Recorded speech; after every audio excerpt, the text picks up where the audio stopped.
bekti marang bapa gurumu,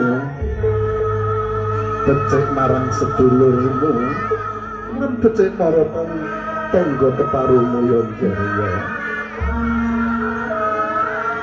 Lan aja tansah nganti lali yen ira malemah marang Gustimu kanthi nglakoni salat memang wektumu ya Jaya.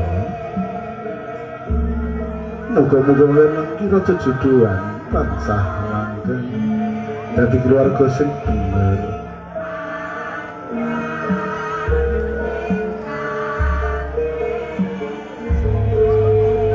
Kembang-kembang wastane sang pengantin kalian soho begitu catur.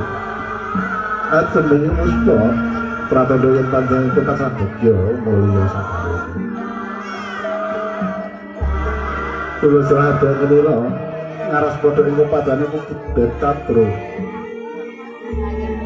Nuliyo pengantin saring dirwacana ing sasana rinangga lenggah wonten ing dampar tiniji. Para rawuh para piyambak tansah sinaken mana sugeng menaras pada sampun paripurna kanthi saharja. Mugi sang pengantin awit doa sepanjang sedaya saha jero pengantin ingkang kapernah muda tansah manggih bagya lan mulya tinebina saking sampikala guru gudalan rencana.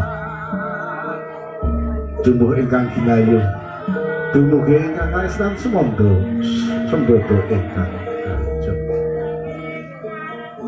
Dumateng putra panten